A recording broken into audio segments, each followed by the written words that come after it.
किसी वेंडर और वेंडी के बीच में एग्रीमेंट फॉर सेल होता है, लेकिन वेंडर बिना वेंडी को बताए ही यूनिलेटरली उस कॉन्ट्रैक्ट को टर्मिनेट कर देता है। अब वेंडी कोर्ट जाता है कॉन्ट्रैक्ट की स्पेसिफिक परफॉर्मेंस को एनफोर्स करवाने। स्पेसिफिक परफॉर्मेंस का रिलीफ तो मांग लिया, लेकिन डिक्लेरेशन का रिलीफ मांगना भूल गए कि डिक्लेयर कीजिए कि unilateral termination of contract is bad in the eyes of law. तो क्या ऐसे केस में जब डिक्लेरेशन का रिलीफ नहीं मांगा गया, स्पेसिफिक परफॉर्मेंस ऑफ कॉन्ट्रैक्ट की सूट मेंटेनेबल होगी? तो इसका आंसर है नो। ये आंसर किया गया आर कंडासामी वर्सेस TRK सरवथी के केस में।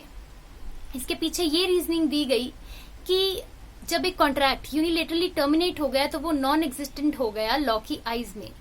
तो ऐसे केस में अगर आप डिक्लेरेशन का रिलीफ नहीं मांगते कि unilateral termination is bad in the eyes of law, तो जो नॉन एग्जिस्टेंट चीज है उसे इफेक्ट ही कैसे दिया जा सकता है? अगली बात जो इस जजमेंट में आंसर की गई वो ये थी कि अगर दोनों पार्टीज में से एक भी जुरिस्डिक्शन को डिस्प्यूट नहीं करती या जुरिस्डिक्शन का इश्यू नहीं उठाती, क्या तब भी ट्रायल कोर्ट ड्यूटी बाउंड होगा कि वो जुरिस्डिक्शन पर इंक्वायरी करे?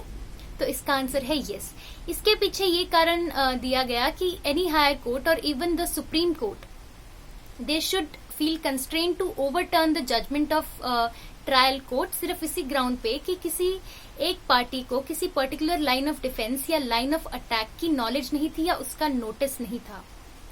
इसलिए मल्टीप्लिसिटी ऑफ लिटिगेशन को रोकने के लिए और कंप्लीट जस्टिस के लिए ये बेटर है कि जुरिस्डिक्शन के ऊपर इंक्वायरी कर ली जाए, भले ही सेक्शन 9 की बार अट्रैक्ट होती हो या फिर ना अट्रैक्ट होती हो।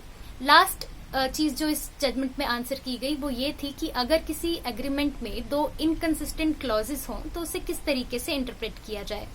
तो ऑनरेबल सुप्रीम कोर्ट का ये कहना था कि जो इंटरप्रिटेशन सभी क्लॉज को इफेक्ट दे रही है प्रिवेल करेगी एक ऐसी इंटरप्रिटेशन के ऊपर जो किसी एक क्लॉज या एक से ज्यादा क्लॉजेस को न्यूगेटरी इफेक्ट दे रही है।